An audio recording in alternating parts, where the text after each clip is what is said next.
Welcome to the Point. Over the last few weeks, we've talked a lot about the activity in the state legislature. For the past 2 weeks, we've been looking back and getting perspective from members who are now wrapping up a 2-week spring break and will be headed back to Lansing on the 11th.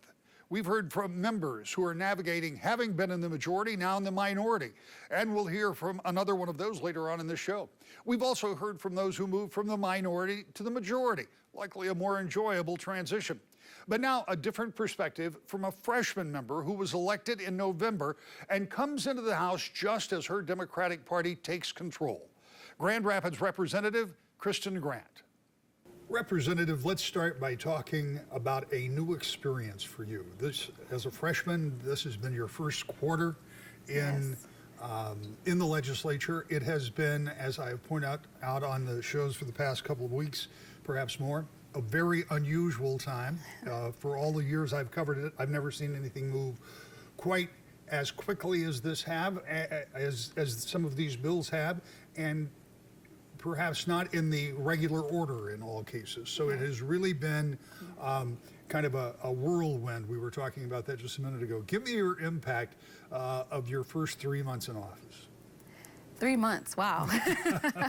You know, it feels like just a few weeks ago, I was sitting at my desk for the first time, taking the oath, and, you know, every day since then, it has been pedal to the metal, really doing work that people sent me personally, you know, to do, and I think our caucus to do for sure. So all of this has been new for every single person that's a part of it, even if we had third-termers coming back, right? Like, just a completely new experience. And that's the great equalizer of this all, is that we are all here learning while we're doing the work. Yeah, it is interesting because you point out those third-term legislators are coming back to a brave new world. They've never held a gavel before in their lives. And now Democrats hold all the levers to power. As you worked through some of this early going, and there were some late nights, which is not to be unexpected, but there was a lot of consequential legislation that has been finalized or has begun. Right. What do you look back and say, what were some of the priorities that you believe your constituents were really looking for you and your majority Democrats to get done in those first few weeks? Yeah, well, I will say first, I was able to sponsor one of the bills in our universal background check package, and that was really important for me. As we talk about how do we reduce violence, you know, how do we protect our kids, our families, our neighborhoods, for me, that was one of the most important packages, talking about from the onset, knowing who has access to guns and making sure that there are people who don't want to do harm to themselves or others intentionally.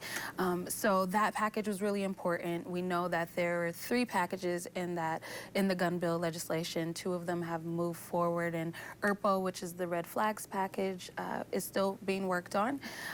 But I mean, there were so many other pieces that people talked to me throughout every step of campaign, including getting rid of the 1931 law that made abortion illegal, and criminalizing the people who, the doctors who work with women for their care, as well as the women who were in need of care.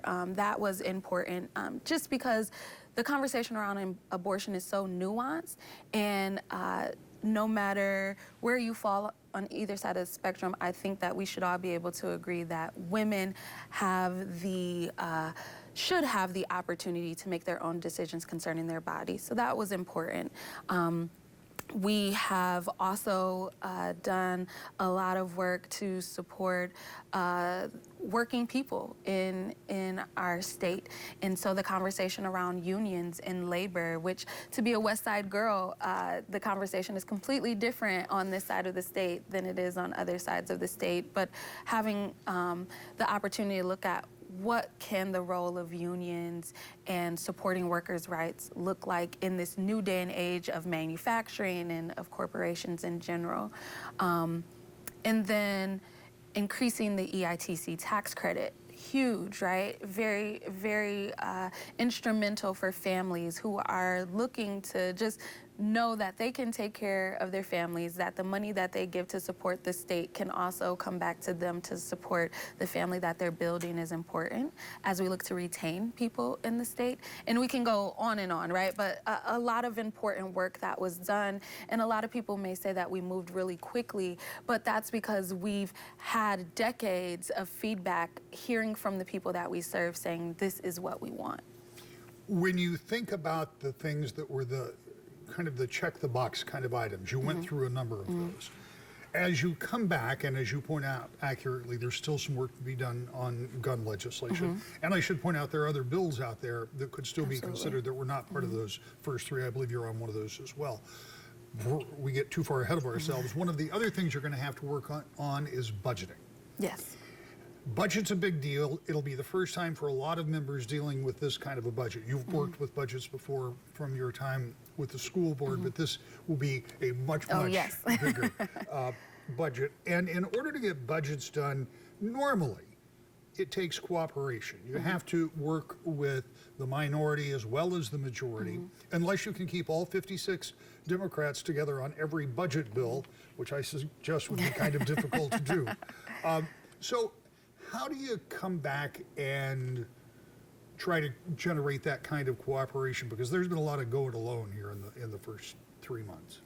Yeah, you know, as we rounded out the quarter, we do see a little bit more bipartisan working together. We're all getting used to this, and I think as roles were flipped in the caucuses,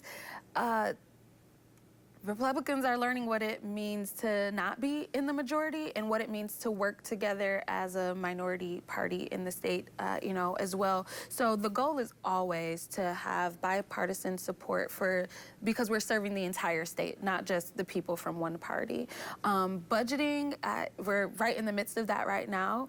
It has been shared widely that we want to have a budget ready for the governor to sign earlier than usual. As a former school board member, I know that there are a lot of people in the state who would appreciate that. It was never fun not knowing if we had the money to fund our teachers and fund our programs. Would we have to make cuts right before school? That's never a place you want to be in. And so it's a priority to get this done earlier than in the past. I am a policy girl, so I'm on the policy side of things. I, of course, am going to be a part of these conversations and hoping to give input, but some of my other colleagues are the ones that hold the gavel on the approach side. And just to clarify about schools, school budgets in this state start July 1st. The state budget doesn't start until October 1st. Right. So from a state perspective, there is no particular rush to get there, although since some of the problems with early budgeting in this administration with Republicans and the Democratic governor not working well together on budgets, they set a new deadline of July 1st to get budgets done in there. So there is that precedent that has been established. We'll see if that happens this year. We've got a few moments left, in fact, fewer than I had hoped. But I want to talk about something that you brought up, and you didn't just bring it up. You brought a whole bunch of members of the legislature to Grand Rapids to talk about something that is not just Grand Rapids centric, but all over the state, and that is trying to do urban economic development. Tell me what that means. Tell me why you think it needs to be done. I apologize for giving you such little time. We will have you back and talk more about it. Awesome. So the conversation around urban economic development has been something that's really important to me and important to my colleagues that represent the urban cores across the state, because we are talking about economic development on a statewide platform, and we have kind of some blanket measures that we're taking to really support the growth of economic development as a state. But in my opinion, we have to acknowledge the underinvestment that has happened in some of our urban cores, and take different measures to support them and to encourage economic development if we really want to see them thrive. And when I say underinvestment, I do mean that less dollars and resources have been given to certain urban cores: Saginaw, Benton Harbor, Flint, Southeast Grand Rapids than our counterparts in other places. But I also mean that these are a lot of the places where we had centers for manufacturing and other things. And when that economic revenue was removed, there wasn't necessarily a replacement. And so the families there, the other ancillary businesses there, everyone felt that impact. And I think it's a perfect time to start the conversation, like, how do we intentionally approach economic development in the urban cores across the state? Now, one of the things you mentioned in the minute or so that we have left, not exclusively, but certainly important, is housing in addition Absolutely. to that urban economic development. Something you said was that there are other pots of money where maybe some of that money can come from, but you would like to see a pot set up specifically for housing in some of those areas. And I know this is in its infancy, but that's kind of an interesting place to start, because housing, we know, affordable housing is a big problem, Grand Rapids and the other communities you talked about. Absolutely. One thing that I'm very proud of is that the governor has placed a huge emphasis on housing and making sure that we're funding the creation of new housing in our state. The goal is 75,000 units of housing across the state in the next few years.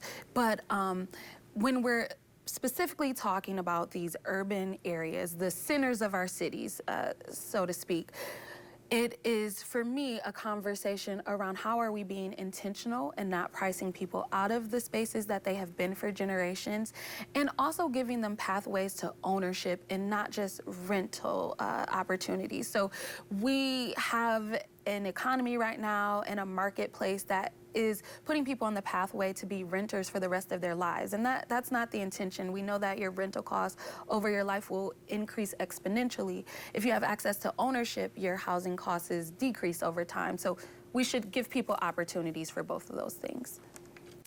When we come back, a senior member of the House talks about making the transition in the opposite direction. That's next. To the Point. Welcome back to the Point. Republican Representative Pauline Wendzel is now in her third term in the State House, and as such, one of the longest-serving members due to term limits.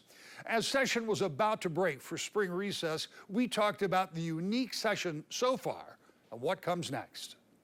Representative, let's talk a little bit about your background. One of the reasons I wanted to talk to you is because you have the perspective that some of your other colleagues do. You've served in the majority. Now you're serving in the minority. And I don't say that to make light of it, because we all know the relative differences, but the difference is kind of unique when it comes to the House of Representatives in both style and function, because it's such a narrow majority. Democrats have to keep their 56 votes together for most things. What has this first part of this session been like for somebody who has that perspective? Well, it's interesting because I am a senior member, which is, I've only been here 5 years, so it feels like I just got here, but I am one of the senior members. And every session is completely different. It has a different feel depending on the speaker. Going into minority, I wasn't obviously happy about it, and I didn't think it would feel that different. But I have to say it's much different than I anticipated. I'm friends with a lot of people across the aisle because we've served and we've done a lot, and a lot has happened in the last 5 years. But right now, it does feel, everything feels a little rushed, and there's not a lot of negotiation going on, which I'm really disappointed about. And there's a lot of bills that have passed through that have been very partisan, where they're getting no Republican votes. And I think that that's a little unnecessary, because a lot of those with just minor changes, just listening to the other side, they could have gotten 20, 30, 40 Republican votes. We don't dislike the entirety of the bills or where the bills are going, but they've become so far one-sided, and that's been a bit of a change for me. The question that is probably hard to answer, but that lingers in my mind, is that as we're talking, we're very near the spring break. This will actually air during the time that the House is off for a couple of weeks, and the Senate too. But when you come back, necessarily some of the first things you're going to have to start dealing with are budget bills. And budget bills, by their very nature, will require bipartisan action. In my mind, it's not a calculation that you can get 56 votes all in one party on every budget bill. There's just too much that has to be done. So do you anticipate a little change in the environment when you guys come back? Honestly, every week I think it's going to change. I think things will calm down. I think maybe we'll vote on more partisan or nonpartisan, issues. But Democrats keep surprising me and sticking together, like you said. If they even lose one vote, there's a lot of things they can't get through. And I think there are a lot of, we call them freshmen, but new legislators on both sides. I believe 28 Democrats and 29 Republicans, which is a huge amount. And I think a lot of them, when you start this job, it's a lot coming at you. There's a lot to learn. There's even if you're a poli-sci major, you really don't know how this job works. And so I think a lot of them are still getting their feet underneath them. And maybe when they come back, they'll kind of figure out, hey, I don't have to vote with the governor every single time. And I think some budget bills will show that difference, but my biggest hope is they're not just going to rubber stamp the governor's budget, because it's a lot of money, it's a lot of taxpayer money, and it really needs to be a thought out process. And I just really haven't seen that yet, and it's alarming me. I want to go back and talk a little bit about how we got here, and that is you and I having this conversation because you have been in the legislature for 2 terms previous, but kind of on the fringe of what was our coverage area.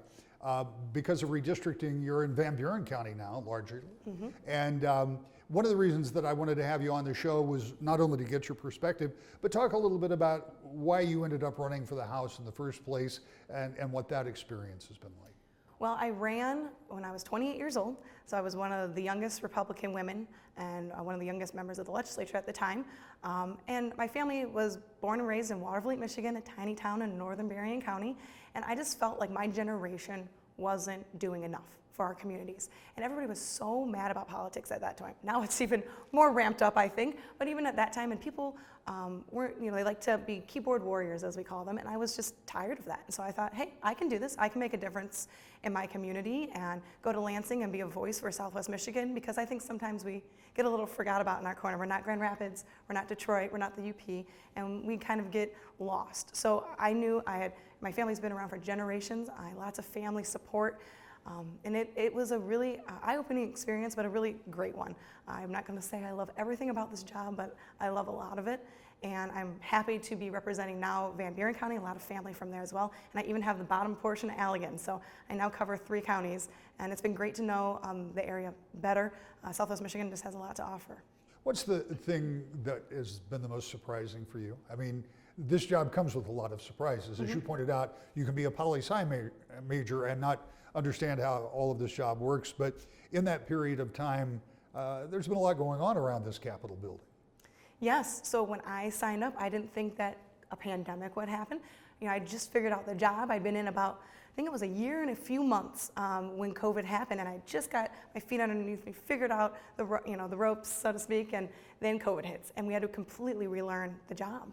We became, we were answering phone calls, helping people with unemployment, helping businesses, just helping our communities navigate the waters of COVID.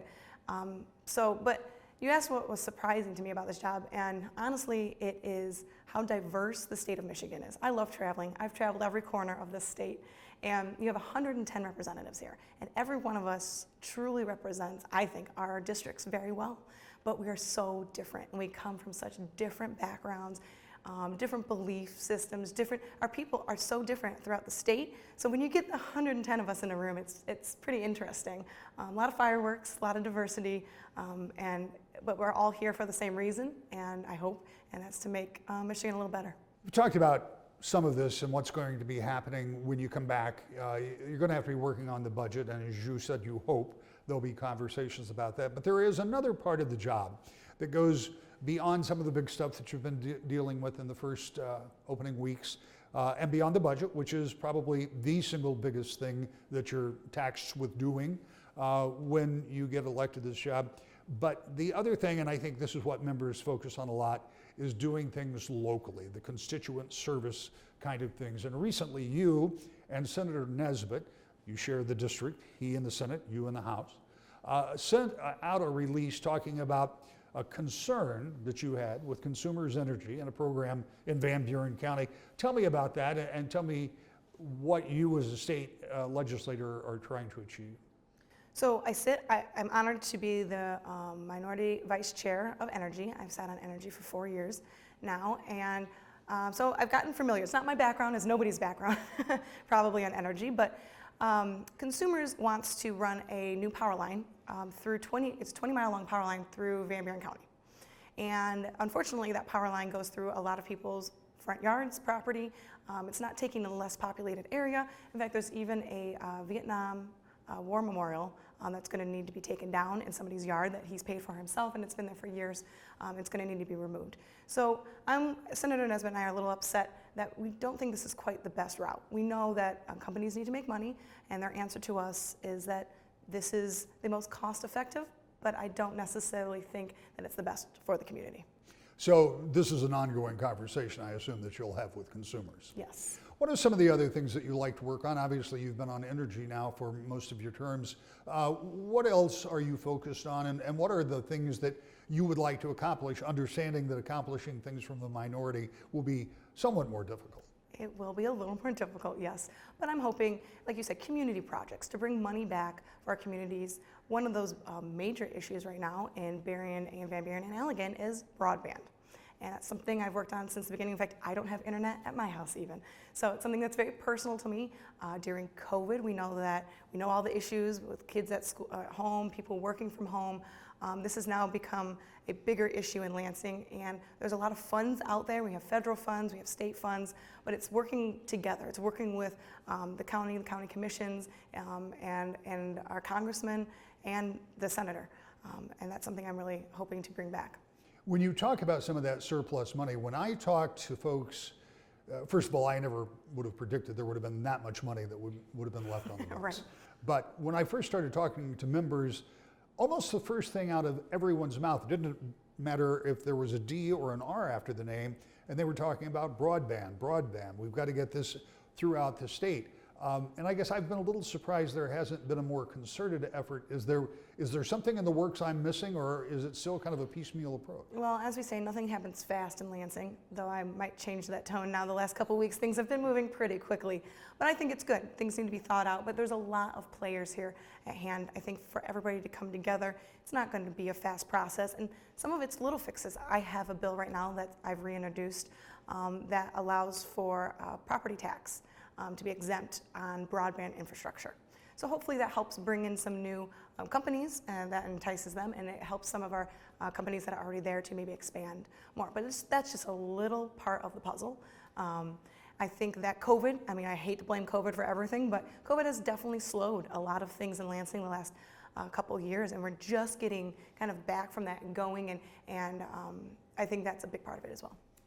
I know it's hard to gauge because both of us have referenced several times in this conversation the speed at which things have been moving in the first part of the session. We know that budget is coming up, but having some experience, having been around here for a while, is it your belief that moving forward things will start to look more, I hate to use the word normal because I'm not sure what normal is. Right, but nothing's normal here. Right, will they start to be more like regular order? Is that where we're headed, or are we just seeing a paradigm shift? You know, I'd like to hope so. I know that Democrats haven't had total control in 40 years. So I think this is the 40-year wish list. It's things they've promised a lot of their stakeholders and constituents, and they're getting it done. The last 4 years I was here, I think I found a statistic. I don't trust a lot of statistics, but something like 95% of votes that we take in Lansing are bipartisan. But those aren't the ones that make the news. They're not the ones that are interesting. Right now, almost none of them have been bipartisan, so I'm hoping that maybe we can get those out of the way and start making real changes for Michigan, is my hope. We're right back to the point. The legislature will return to Lansing on Tuesday, and worth watching will be anything that looks like Democrats and Republicans starting to work together after a first quarter that saw little of that. We'll see you next week. To the point.